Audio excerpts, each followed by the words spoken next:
আলু উৎপাদনে দেশের শীর্ষ জেলা মুন্সিগঞ্জ। দেশে মোট চাহিদার 1/3 যোগান হয় এখান থেকেই। বর্তমানে জেলা জুড়ে চলছে আলু উত্তোলনের উৎসব। এবছর ফলনও বেশ ভালো হয়েছে, তবে বাজারের দাম কম থাকায় দুশ্চিন্তায় কৃষক। এদিকে সরকারিভাবে আলু মজুদের দাবি তুলেছে কৃষক। বিষয়টি নিয়ে কাজ করার আশ্বাস দিয়েছে জেলা কৃষি বিভাগ। মুন্সিগঞ্জ আহমেদের তথ্য ছবিতে ডেস্ক রিপোর্ট।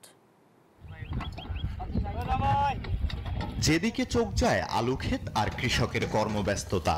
চলতি বছর মুন্সিগঞ্জে আলুর বাম্পার ফলন হয়েছে। বর্তমানে জেলার 6 উপজেলাতে চলছে আলু তোলার উৎসব। পুরুষের পাশাপাশি এই কাজে সমানতালে অংশ নিয়েছেন নারীরাও।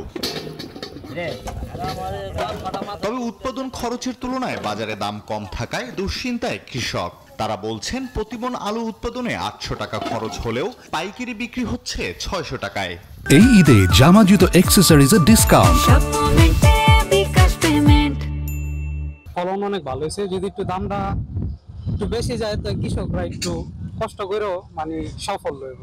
কোনো বেচা বিক্রি হইতেছে না, কোনো কাস্টমার নাই, কোনো ব্যাপারই নাই। আমরা স্টোরের মধ্যে দ্বিগুণ দাম বাড়াইতেছি, কৃষক বাঁচবো কি করিয়া? দেশের মোট চাহিদার 1/3 আলু উৎপাদন হয় মুন্সিগঞ্জে। তবে ক্ষতি কমাতে সরকারিভাবে আলু মজুদের ব্যবস্থা করার দাবি কৃষকের। গম এগুলো সরকার করে মজুত করে, আলু তো আর সরকার মজুত করে। অন্যান্য ফসল কিনে এরকম যে সরকার যদি কিনে স্টক করে অন্যান্য দেশে বিক্রি করতে পারতো তাহলে কৃষকরা লাভবান হতো। কৃষকের কাছ থেকে সরকারি ব্যবস্থাপনায় আলু ক্রয়ে উদ্যোগের কথা জানিয়েছে কৃষি বিভাগ। যে সরকারিভাবে আলু ক্রয় করে সংরক্ষণ করা যায় কিনা, যদি এটা করা যায় তাহলে হয়তো আলুর বাজার মূল্য নিয়ন্ত্রণ করা সহজ হবে। আমরা এই বিষয়ে কাজ করছি, আশা করছি যে আসলে আলুর পাশাপাশি এই ফসলগুলো এবং শীতকালীন সবজি আমরা আসলে বৃদ্ধি করতে সক্ষম হব। এবছর জেলায় 34,758 হেক্টর জমিতে উৎপাদন লক্ষ্যমাত্রা 10,45,194 মেট্রিক টন আলু।